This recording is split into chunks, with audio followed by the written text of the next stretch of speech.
Hey, welcome back to the channel. I've been a little under the weather, if you can't tell, so I'm not at work. But it got me thinking, what's a sick day if you don't take the opportunity to read some manga?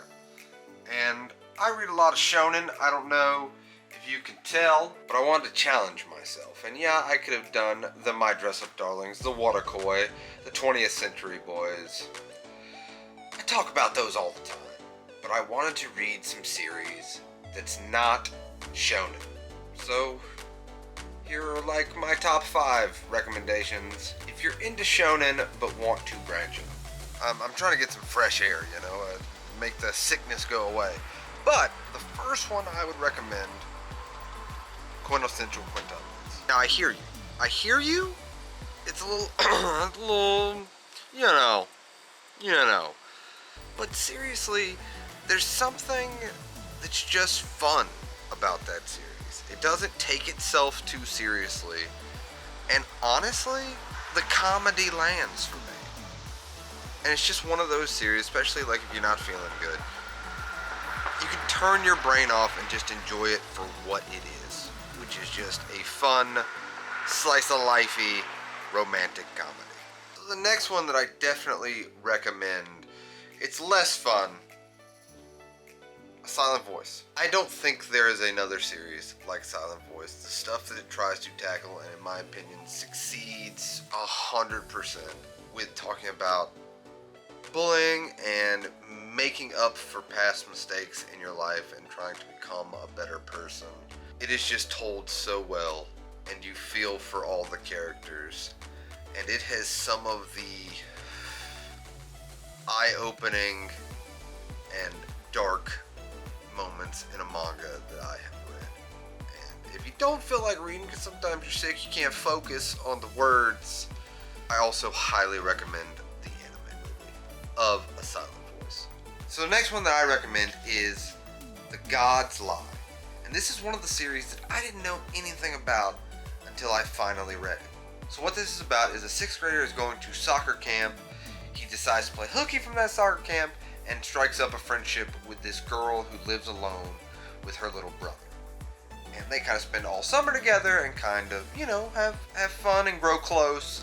But let me tell you, not as all as it seems. This has one of the best endings in a manga for like a one-shot manga that I have read. And I didn't see it coming. You might read it and be like, oh, I saw that coming. But I still think the journey and the read is worth at least going through one time.